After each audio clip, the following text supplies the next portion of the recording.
Collector గారు చెప్తా ఉన్నారు హెల్మెట్ల గురించి ఇంతమంది మాట్లాడాక మీ దగ్గర ఏం పాయింట్లు ఉంటాయి మాట్లాడటానికని. సరే చూద్దాం. సో మీరు పాటించే రెడ్ సిగ్నల్ మీ కుటుంబానికి ఆనందాన్ని ఇచ్చే గ్రీన్ సిగ్నల్, అవునా? మీరు తలపై ధరించే హెల్మెట్ మీ జీవితంలో మిమ్మల్ని ఉన్నత శిఖరాలకు తీసుకువెళ్ళేటువంటి ఒక కిరీటం. మూడోది, మీ చేతిలో ఉండేటువంటి డ్రైవింగ్ చక్రం ఒక సుదర్శన చక్రం. కాబట్టి ఈ మూడిటి విలువ వాళ్ళందరూ కూడా క్లియర్గా చెప్పారు. బట్ వీటన్నిటికంటే ముందు అసలు హెల్మెట్ ఎందుకు పెట్టుకోరో నాకు తెలుసు రీజన్. Number 1, hair ఊడిపోతుందని. అవునా? అవునా? ఇదేనా రీజన్? నంబర్ 1. ఇవి మీరు అర్థం చేసుకుంటే మీరు ఎందుకు అనేది, హెల్మెట్ వల్ల హెయిర్ లాస్ అవ్వదు. అపోహది.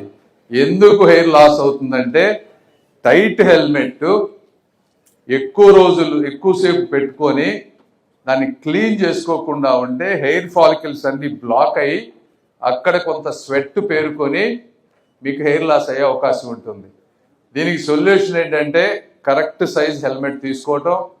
రెండోది, హెయిర్ని ప్రొటెక్ట్ చేసుకోవడానికి ఏదన్నా హెయిర్ లైనింగ్ ఏదన్నా పెట్టుకోండి. మూడోది, మీరు ఎక్కువసేపు పెట్టుకోరు, ఎందుకంటే మహా అయితే 10 మినిట్స్ వెళ్ళేటప్పుడు 10 మినిట్స్ వచ్చేటప్పుడే పెట్టుకుంటారు.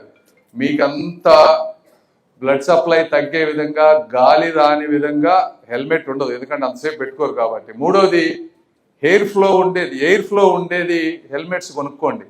ఎయిర్ వెళ్తుంది, ఎయిర్ వెళ్ళినప్పుడు మీకు ఆ ప్రాబ్లం ఉండదు. తర్వాత నాలుగోది, రెగ్యులర్గా హెడ్ బాత్ చేయటం. తర్వాత హెల్మెట్ని క్లీన్గా ఉంచుకోవటం. ఇవి కనుక ఉంచుకుంటే మీకు హెయిర్ లాస్ అవ్వదు. హెయిర్ లాస్ అనేది ప్రైమరీ ఎందుకు అవుతుందంటే జెనెటిక్ ఫ్యాక్టర్స్ ఉన్నాయి. జెనెటిక్ ఫ్యాక్టర్స్ వల్ల మెయిన్గా హెయిర్ లాస్ అవుతుంది. షాంపూస్, టాక్సిక్ కెమికల్స్ వల్ల అవుతుంది. వీటి వల్ల మీరు చుట్టుపక్కల ఉన్న వాళ్ళందరినీ చూడండి, చాలా మందికి హెయిర్ ఉండదు. వాళ్ళందరూ హెల్మెట్ పెట్టుకోవటం వల్ల వాళ్ళందరికీ హెయిర్ లాస్ అవ్వలేదు. కాబట్టి ఆ అపోహను మర్చిపోయి ఏ విధంగా హెల్మెట్ పెట్టుకున్నా హెయిర్ ఉంటుందో చూసుకోవాలి. ఒకటి. రెండోది, హెల్మెట్ వల్ల చాలా లాభాలు ఉన్నాయి. అవునా? ఏమేమి ఉన్నాయి? ఒకటి, మీరు డార్క్ కవరు, మంచి కలర్ ఉంటారు, ఎండ డైరెక్ట్గా ఉండదు. రెండోది, దుమ్ము ధూళి అంతా కూడా మీ ముక్కుల్లోకి వెళ్ళదు. అవునా? సో ఇవన్నీ హెల్మెట్ అడ్వాంటేజెస్ ఉన్నాయి. ఇవి కాకుండా ఈ హెల్మెట్లు పెట్టుకోవటం వల్ల ఇంకొక అపోహ ఏముంటుంది, సిటీలోనే కదా, ఇక్కడి నుంచి అక్కడికి వెళ్తున్నా ఈ కొంచెం దూరం హెల్మెట్ అవసరమా అని ఇంకోటి ఉంటుంది మెయిన్ అపోహ. ఎందుకంటే మీకు తెలుసు ఇక్కడి నుంచి అక్కడికి వెళ్తున్నామని, దారిలో ఉండే కుక్కలకు తెలియదు మీరు ఈ కొంచెం దూరమే వెళ్తున్నారని. అవునా? అవి అడ్డం రావచ్చు. ఒక్కోసారి ఇసుక పోస్తారు, పాట్ హోల్స్ ఉంటాయి, నైట్ టైం లైట్స్ ఒక్కోసారి ఉండకపోవచ్చు. ఇవి కాకుండా మీరు కంట్రోల్ కాకుండా, మీరెంత కంట్రోల్గా ఉన్నా ఎదుటి వాళ్ళు కంట్రోల్గా ఉండకపోవచ్చు. ఏ విధి మనల్ని ఎలా వచ్చినా కూడా మనల్ని కంట్రోల్ చేసుకునే బ్యాలెన్స్లో ఉండాలంటే స్పీడ్ కంట్రోల్ కానీ హెల్మెట్ కానీ పెట్టుకుంటే మ్యాక్సిమం మిమ్మల్ని మీరు ప్రొటెక్ట్ చేసుకోగలుగుతారు. అందుకని ఎక్కడికి వెళ్ళినా కూడా ఒక హ్యాబిట్ లాగా చేసుకుంటే హెల్మెట్ 90% ప్రాబ్లమ్స్ ఉండవు. ఇంకొకటి మీరు గుర్తుపెట్టుకోవాల్సిన స్టాటిస్టిక్స్, దాదాపుగా చూస్తూ ఉన్నా 400 యాక్సిడెంట్లు అయితే 200 మంది చనిపోతున్నారు. అంటే 2 times యాక్సిడెంట్ అయితే 1 time ప్రాబబిలిటీ చనిపోవడానికి అవకాశం ఉంది. అది ఒకటి. రెండోది, సీట్ బెల్ట్స్. కార్లో వెళ్ళేటప్పుడు సీట్ బెల్ట్స్ పెట్టుకుంటే డెత్ రేటు ఎంత తగ్గుద్దో మీకు ఐడియా ఉందా? సీట్ బెల్ట్స్ పెట్టుకుంటే పర్సంటేజెస్ గెస్. 10, 30, 70, 90. నంబర్ చెప్పండి.